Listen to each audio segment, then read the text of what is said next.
Hello बच्चों, आज की कक्षा में आप सभी का स्वागत है। आज हम लोग व्याकरण पढ़ेंगे। व्याकरण में पढ़ेंगे कारक। इसके पूर्व में संज्ञा के विकार के रूप में हमने लिंग पढ़ा, फिर वचन पढ़ा और आज हम पढ़ेंगे कारक। अभी आपके सामने कुछ वाक्य मैं पढ़ के सुनाती हूँ, फिर आप देखिए कि इसमें कुछ लुप्त है और उसके बिना वाक्य शुद्ध नहीं लग रहा है। फिर हम उसके शुद्ध रूप को भी पढ़ेंगे। फिर हम जानेंगे कि वास्तव में ऐसा क्यों है। तो सबसे पहले कुछ वाक्य आप सुनिए। हमारे देश सींचने वाली अनेक पवित्र नदियाँ हिमालय निकलती हैं। भारत सभी धर्मों समान दृष्टि देखा जाता है। वसंत ऋतु चारों ओर सौंदर्य साम्राज्य होता है। हमें अपने देश संस्कृति पर गर्व है। इस कक्षा बच्चों गुरुजी एक उपहार खरीदा। कैसे लगे ये वाक्य? कुछ आपको ऐसा प्रतीत जरूर हो रहा होगा कि ये वाक्य बड़े अटपटे लग रहे हैं, इसका कोई अर्थ नहीं निकल रहा है। ठीक है ना? समझ गए होंगे मेरी बात आप कि इन अटपटे वाक्यों का कोई अर्थ नहीं निकल रहा है और ये वाक्य बड़े हास्यास्पद लगे ना। आइए अब हम इन वाक्यों को फिर से पढ़ते हैं और अब आप देखिए कि वे वाक्य आपको कैसे लग रहे हैं। हमारे देश को सींचने वाली अनेक पवित्र नदियाँ हिमालय से निकलती हैं। भारत में सभी धर्मों को समान दृष्टि से देखा जाता है। वसंत ऋतु में चारों ओर सौंदर्य का साम्राज्य रहता है। हमें अपने देश की संस्कृति पर गर्व है। इस कक्षा के बच्चों ने गुरुजी के लिए एक उपहार खरीदा। अब ये वाक्य आपको कैसे लगे? निश्चित रूप से अब ये वाक्य आपको सार्थक लगे होंगे। अब आप देखिए कि सार्थक लगने का कारण क्या है। इन वाक्यों में आप देख रहे होंगे कि वाक्यों को जोड़ने के लिए कुछ शब्द जैसे कि को है, ये में, से, में, की और पर के लिए ये सब जुड़े हैं और इन्हें परसर्ग या कारक कहते हैं और इनके जुड़ने से ही वाक्य जो है सार्थक लगने लगते हैं। अब इन्हीं को विभक्तियां भी कहते हैं। आइए हम इन कारक जो चिन्ह हैं, इन कारक के चिन्हों के बारे में जानें और कारक किसे कहते हैं इसके बारे में जानें। अब देखिए आप, ये परिभाषा है कारक की कि संज्ञा या सर्वनाम के जिस रूप से वाक्य के किसी शब्द से दूसरे शब्द का संबंध जाना जाए उसे कारक कहते हैं। वाक्य में कई शब्द होते हैं ना, एक शब्द से दूसरे शब्द का संबंध जिस चिन्ह के माध्यम से जाना जाए, उनका संबंध जोड़ा जाए कि वे अर्थ स्पष्ट करें, ऐसे शब्दों को हम कारक कहते हैं। जैसे कि गंगा हिमालय से निकलती हैं। यहाँ आप देख रहे हैं कि हिमालय एक शब्द है, निकलती है दूसरा शब्द है, बीच में एक से शब्द लगा हुआ है और इसके माध्यम से हम इसको और इसको यानी हिमालय को और निकलती है को जोड़ रहे हैं। तो इस प्रकार ये से जो है कारक है। और इसी प्रकार से हमें अपने देश की, यहाँ पे की संस्कृति पर गर्व है। यहाँ पे आप देखिए देश है और संस्कृति है, बीच में है की। इसकी के माध्यम से हम देश और संस्कृति को जोड़ रहे हैं। तो इस तरह से जो एक शब्द से दूसरे शब्द को जोड़ने का कार्य करे उसे हम कारक कहते हैं। अब कारक के क्रिया के साथ विभिन्न प्रकार के संबंध होते हैं। जब आप देखिएगा वाक्य देखेंगे आप तो वाक्य में जो है क्रिया को पूरा करने के लिए अनेक संज्ञा शब्दों का प्रयुक्त किया जाता है। अनेक संज्ञा शब्दों को वाक्य में प्रयुक्त करते हैं और जिनके क्रिया के साथ विभिन्न प्रकार के संबंध होते हैं। इन्हीं संबंधों को व्यक्त करने के लिए हम कारक का प्रयोग करते हैं। अब जैसे आप देखिए कि रवि चाकू फल काटा, रवि चाकू फल काटा, ये कुछ शब्द हैं। एक शब्द है रवि चाकू फल काटा।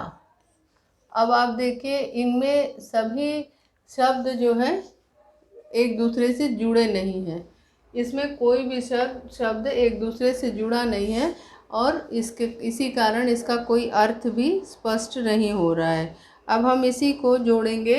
इसमें देखिए ने हमने जोड़ दिया, रवि ने चाकू के बीच में हमने से जोड़ा, फल के बीच में हमने को जोड़ा। अब इनको आप फिर से पढ़िए, रवि ने चाकू से फल को काटा। देखिए यहाँ जो है इनके माध्यम से हर शब्द आपस में जुड़ गए।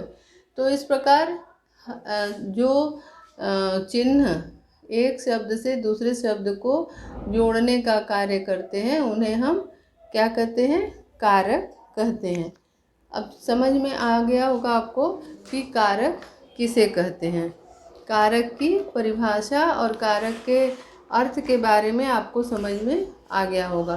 माने वाक्य में जो जो शब्द प्रयुक्त होते हैं वे शब्द जो है जब आपस में जोड़े जाते हैं तो जिसके माध्यम से जोड़े जाते हैं उसे हम कारक कहते हैं। अब यहाँ देखिए ये कारक अब स्पष्ट हो गया होगा कि वाक्य में कोई संज्ञा या सर्वनाम शब्द किस प्रकार एक दूसरे से जुड़ते हैं।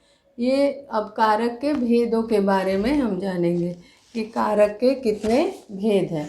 कारक के कुल 8 भेद हैं। ठीक है, कारक के कुल 8 भेद होते हैं। कारक के भेद, अब आप देखिए कि कारक के कुल 8 भेद होते हैं। इसमें इसके 8 भेद हैं। पहला भेद क्या है? पहला भेद है आपका कर्ता कारक। किसी भी वाक्य को शुरू करने के लिए कर्ता कारक का प्रयोग करते हैं। इसका चिन्ह है ने। कर्ता कारक का चिन्ह क्या है? ने। दूसरा कारक है कर्म कारक। दूसरा कारक है कर्म कारक और इसका चिन्ह क्या है? को। दूसरा कारक कर्म कारक, इसका चिन्ह है को। तीसरा कारक इसी तरह से है, उसका नाम है करण कारक। करण कारक का चिन्ह है से या द्वारा। से या द्वारा। ठीक है, करण कारक का चिन्ह क्या है? से या द्वारा। अब चौथा कारक है संप्रदान कारक। संप्रदान कारक है करण कारक, कर्ता कारक, कर्म कारक, करण कारक, संप्रदान कारक। जिसका चिन्ह आप देख रहे हैं इसका चिन्ह है के लिए। ठीक है, संप्रदान कारक का चिन्ह क्या है? के लिए। अब पांचवा कारक है अपादान कारक। अपादान कारक, इस अपादान कारक का चिन्ह है से। इसमें से इस से में अंतर है, अलगाव इसमें व्यक्त होता है।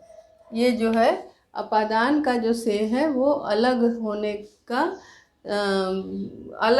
इससे अलग होना प्रतीत होता है। छठा कारक है संबंध कारक। छठा कारक क्या है? संबंध कारक और इसका चिन्ह है का, के, की। का, के, की। ठीक है, इस प्रकार छठा कारक संबंध कारक।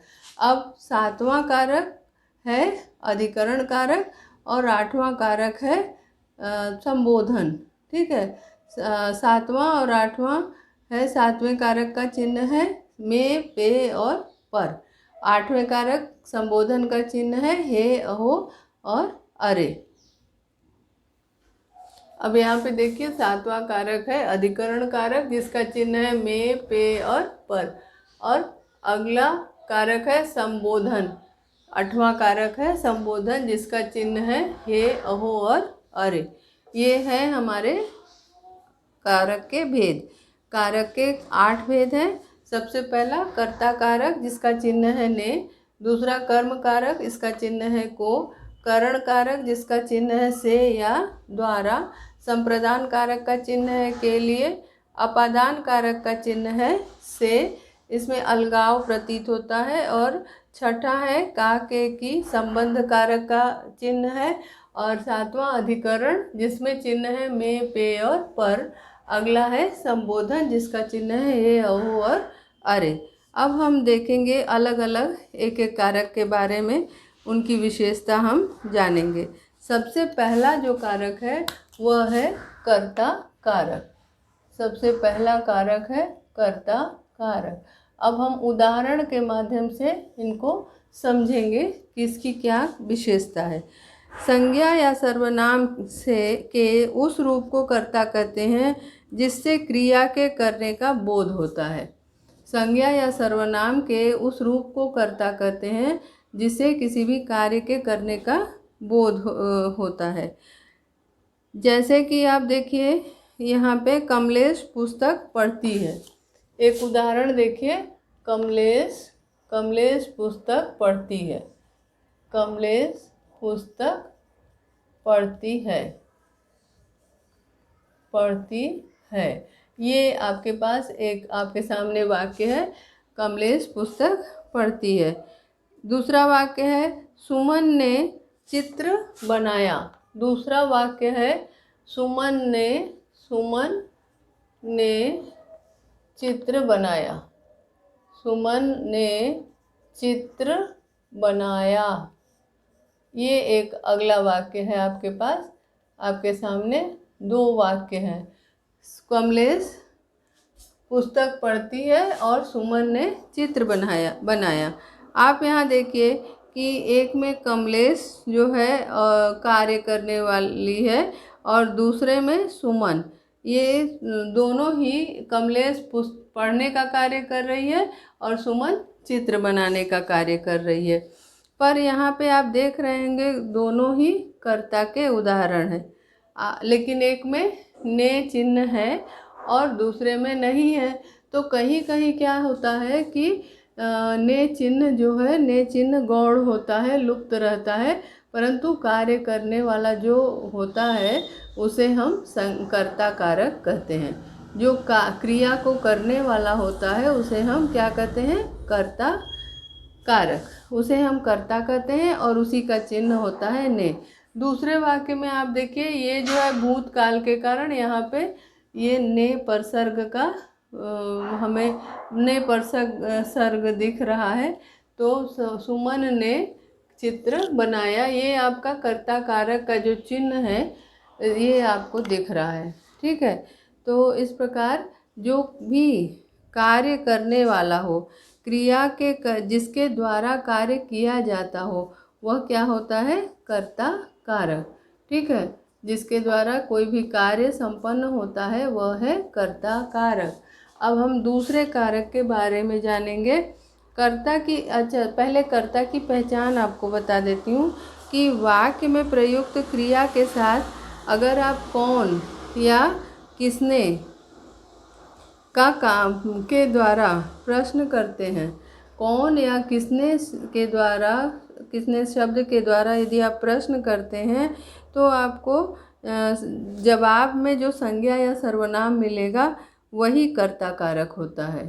ठीक है, यदि आप किसी भी वाक्य में कौन या किसने शब्द का प्रयोग करके प्रश्न पूछते हैं तो आपको जवाब में जो भी संज्ञा या सर्वनाम शब्द मिलता है वह वास्तव में कर्ता कारक होता है। जैसे यदि ऊपर से यदि आप देखिए कि यहाँ पे देखिए कौन पुस्तक पढ़ती है, आप वाक्य में कौन जोड़िए कि कौन पुस्तक पढ़ती है, तो जवाब में आपको संज्ञा क्या मिला, कमलेश। ठीक है, तो कमलेश क्या होगा, कार्य करने वाली है, इसीलिए ये कर्ता कारक है। इसी तरह से इसमें जोड़िए किसने, कि किसने चित्र बनाया, किसने चित्र बनाया। अब आपको यहाँ जवाब मिलेगा सुमन ने। तो सुमन चित्र बनाने वाली, कार्य करने वाली कौन है, सुमन है। तो आप देख रहे होंगे कि इस प्रकार दोनों में कार्य करने वाला जो है, एक वाली जो है सुमन है और कमलेश है। इस प्रकार से हम पहचानेंगे कि कर्ता, ये दोनों ही कर्ता हैं, ये दोनों ही वाक्य में कर्ता कारक का कार्य कर रहे हैं। केवल यहाँ पे एक चीज़ हमें ध्यान रखना होगा कि केवल सकर्मक तथा भूतकाल की क्रियाओं के साथ ही ने परसर्ग का प्रयोग होता है। ये हमें ध्यान रखना होगा कि केवल सकर्मक तथा भूतकाल की जब क्रियाएं लगती हैं तो उसमें ने परसर्ग का प्रयोग होता है। परसर्ग को संस्कृत में विभक्ति कहते हैं, हिंदी में भी कहते हैं, परंतु यहाँ पे परसर्ग हम ज़्यादातर परसर्ग शब्द का ही प्रयोग कर रहे हैं। तो यहाँ पे ये आप ध्यान दीजिएगा कि जब क्रिया सकर्मक हो और भूतकाल में हो तब आपको ने परसर्ग का प्रयोग किया हुआ दिखेगा। अब जैसे देखिए, राम आम खाता है, ये यहाँ पे क्रिया जो है वर्तमान काल की है, तो यहाँ पे आपको ने परसर्ग नहीं दिखेगा। और उसी जगह आप यदि भूतकाल में यदि इसका प्रयोग करते तो जैसे कि राम ने खाना खा लिया। अगर आप यही वाक्य भूतकाल में प्रयोग करें कि राम ने खाना खा लिया, तो आप देख रहे हैं कि यहाँ पे सकर्मक क्रिया भी है और दूसरी बात है भूतकाल भी है, तो यहाँ पे कर्ता कारक है। ठीक है। अब क्रिया के सकर्मक होने पर भी अपूर्ण भूत के साथ भी ने विभक्ति का प्रयोग नहीं किया जाता।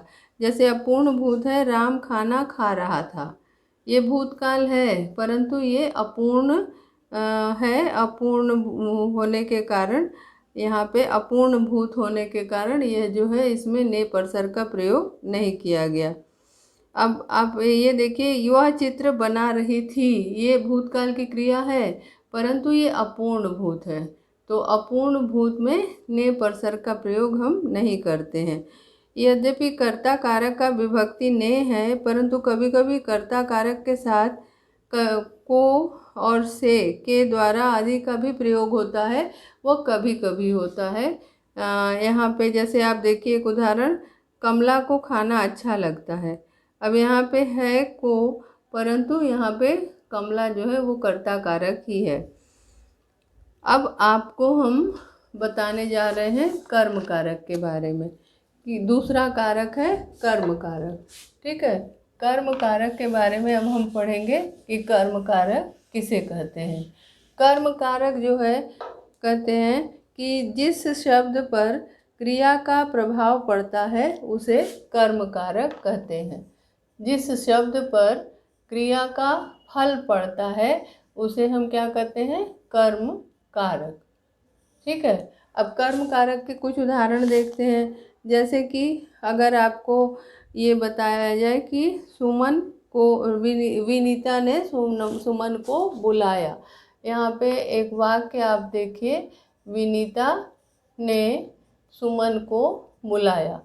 यहाँ पे आप देखिए सुमन को बुलाया, जो वाक्य है, शब्द है को बुलाया, ये जो वाक्य है इसमें आप देख रहे हैं एक को और ये ने। ये तो आप पहचान ही गए होंगे कि कार्य कौन कर रहा है, कर्ता कौन है, विनीता। बुलाने का कार्य कौन कर रहा है, कर रही है विनीता। तो विनीता जो है कर्ता कारक है। लेकिन यहाँ पे किसको बुलाया, सुमन को। क्रिया का फल किस पे पड़ रहा है, सुमन पे, तो ये क्या हो जाएगा, कर्म कारक। जहाँ जिस वाक्य में क्रिया का फल जो है वह कर्म पर पड़े उसे जो है कर्म कारक कहते हैं। अब दूसरा वाक्य है, विनीता ने चावल खाए।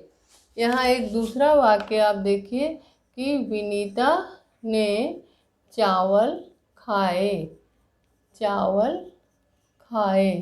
ये वाक्य आप देखिए। अब इस वाक्य में यहाँ पे कुछ कारक चिन्ह नहीं है, ठीक है। यहाँ पे चावल खाए, चावल को खाए, खाने का फल किस पे पड़ रहा है? चावल पे। लेकिन यहाँ पे आपके पास परसर्ग आपको नहीं दिखाई दे रहा है। तो कर्म कारक की पहचान करने के लिए कभी कभी जो है ये कर्म कारक का जो चिन्ह होता है को, वह गौण रहता है। कर्म कारक में को विभक्ति का हम प्रयोग करते हैं और कभी कभी नहीं भी होता, जैसे कि ये उदाहरण है ना। फिर आपको अगला यहाँ पे ये बता दें कि कर्म कारक की पहचान क्या है, कैसे आप कर्म कारक की पहचान करेंगे। वाक्य में प्रयुक्त क्रिया से अगर आप क्या या किसे या किसको, वाक्य में प्रयुक्त क्रिया से यदि आप क्या और किसको और किसे शब्द जोड़कर प्रश्न पूछते हैं तो उत्तर में जो भी आपको मिलता है, जो भी शब्द मिलता है, वह जो है कर्म कारक होगा। जैसे कि आप ये देखिए, विनीता ने किसे बुलाया, विनीता ने किसे बुलाया। ये आप प्रश्न कर रहे हैं तो आपको जवाब मिल रहा है सुमन को। तो जब भी आप देखिए कि वाक्य में प्रयुक्त जो क्रिया है उससे आपने क्या का प्रश्न पूछा, क्या से प्रश्न पूछा, तो आपको जो जवाब मिला वह कर्म कारक है। अगला जवाब है कि जब वाक्य है, अगला जो वाक्य है उस वाक्य में आपने ये देखिए, आप देखिए विनीता ने क्या खाया। अगर आप ये वाक्य कहते हैं कि विनीता ने चावल खाया, जो है इससे आप क्या जोड़ के प्रश्न पूछते हैं कि विनीता ने क्या खाया, तो क्या जवाब मिलेगा? चावल। तो कर्म का फल किस पर पड़ा? चावल पे। तो क्रिया का फल किस पे पड़ा? चावल पे। तो यहाँ पे चावल जो है वह कर्म कारक होगा। अब कुछ विशेष बात आपको बता दूं कि कभी कभी वाक्य में दो दो कर्म भी आते हैं। कभी कभी ऐसा होता है कि वाक्य में दो कर्म भी आते हैं, जैसे कि पिताजी नौकर से पौधे में पानी डलवा रहे हैं, पौधों की सिंचाई। यहाँ पे एक जैसे ये वाक्य है कि दुकानदार ग्राहकों को सामान बेच रहा है। एक उदाहरण देखिए, दुकानदार ग्राहकों को सामान बेच रहा है। कभी कभी ऐसा होता है कि एक ही वाक्य में दो कर्म कारक आ जाए, दो कर्म आता है, ठीक है। एक उदाहरण देखिए यहाँ पे आप, दुकानदार ग्राहकों को सामान बेच रहा है। दुकानदार ग्राहकों को सामान बेच रहा है, सामान बेच रहा है। ये वाक्य जो है, इस वाक्य में आप देखिए कि आप यहाँ पे तो एक चिन्ह आपको सामने मिल गया और दूसरा चिन्ह आपको नहीं मिल रहा है, ठीक है। तो पहला आपको तो एक कर्म तो आपको दिख ही रहा है कि किसको सामान बेच रहा है? ग्राहकों को। और क्या बेच रहा है? सामान, ठीक है। तो इस प्रकार आपको समझ में आ गया होगा कि सामान को बेच रहा है, यानी यहाँ पे को परसर्ग लुप्त है, गौड़ है, और यहाँ पे दिखाई दे रहा है। तो ये दोनों ही कारक कर्म कारक है। तो यहाँ पे दो कर्म कारकों का प्रयोग हुआ। दूसरा वाक्य है, अध्यापक जी बच्चों को गणित पढ़ा रहे हैं। दूसरा वाक्य है, अध्यापक जी बच्चों को गणित पढ़ा रहे हैं। ये वाक्य आप देखिए, इसमें आपको अध्यापक बच्चों को गणित पढ़ा रहे हैं। अब आप यहाँ पे देखिए कि एक जो है कारक, यहाँ पे कर्म कारक का ये आपको चिन्ह मिला, लेकिन दूसरा चिन्ह आपको दिखाई नहीं दे रहा है, परंतु दूसरा भी कारक यहाँ पे छिपा हुआ है। बच्चों को गणित पढ़ा रहे हैं। ये आपके पास वाक्य है। तो आप देखिए यहाँ पे एक गणित क्या पढ़ा रहे हैं, गणित पढ़ा रहे हैं। ठीक है, क्या पढ़ा रहे हैं, गणित पढ़ा रहे हैं। तो इस प्रकार अध्यापक जी बच्चों को में एक कारक है, कर्म कारक, और क्या पढ़ा रहे हैं, गणित को पढ़ा रहे हैं। ठीक है, तो कभी कभी ऐसा होता है कि कारक चिन्ह लुप्त होते हैं, परंतु क्रिया के माध्यम से हम उसे पहचानते हैं कि क्रिया का फल किस पे पड़ रहा है। इस प्रकार यहाँ पे दो कारक चिन्ह, दो कर्म कारक हैं। ऐसे ही कई किसी किसी वाक्य में दो कर्म कारक होते हैं। एक मुख्य कर्म कहलाता है और एक गौण कर्म कहलाता है। अब जैसे आप देख रहे हैं ना कि वाक्य में है सामान और क्रिया। सामान जैसे ग्राहकों को सामान बेच रहा है। ठीक है, यहाँ पे ग्राहकों को सामान बेच रहा है। तो सामान जो है ये कर्म क्रिया के समीप है, इसलिए ये मुख्य है। जो क्रिया के पास में होता है वह जो है मुख्य क्रिया होती है, मुख्य कर्म होता है। ये क्रिया है, बेच रहा है, इसी के पास में है सामान, तो सामान क्या हो गया, मुख्य कर्म। और दूसरा वाला क्या हो गया, गौण कर्म। ठीक है, अब दूसरे वाले वाक्य में आप देखिए कि अध्यापक जी बच्चों को गणित पढ़ा रहे हैं। यहाँ पे गणित जो है वह क्रिया के पास में है, पढ़ा रहे हैं कि क्रिया के पास में है। तो पास में जो होता है वो मुख्य कर्म होता है, और उसके दूर जो होता है वह गौण कर्म होता है। तो इस प्रकार मुख्य कर्म और गौण कर्म को आप पहचान सकते हैं। इन उदाहरणों के माध्यम से आप समझ सकते हैं कि मुख्य कर्म और गौण कर्म क्या है। कभी कभी कर्म कारक की पहचान के लिए कहाँ शब्द कहाँ का द्वारा हम प्रश्न करते हैं, कहाँ शब्द द्वारा प्रश्न करते हैं। और जैसे यह आगरा गया था, वह आगरा गया था, वह आगरा गया था। अब इस वाक्य में क्रिया है, क्रिया से अगर आप प्रश्न बनाएं कि वह कहाँ गया था, तो जवाब में आ जाएगा आगरा। तो आगरा जो जवाब मिला वो क्या हो जाएगा, कर्म हो गया। जो जवाब हमें मिला वो क्या हो जाएगा, वाक्य में प्रयुक्त होने वाला कर्म। तो इस प्रकार कर्ता और कर्म के बारे में आपने जाना कि कर्ता और कर्म जो है किसे कहते हैं। कर्ता जो है किसी कार्य के करने वाले को कहते हैं, जिसके माध्यम से कोई भी कार्य संपन्न हो उसे कर्ता कहते हैं। और कर्म किसे कहते हैं, कर्म उसे कहते हैं जो जिस पर क्रिया का फल पड़ता है, उसे कर्म कारक कहते हैं। जिस पे क्रिया का फल पड़ता है उसे कर्म कारक कहते हैं।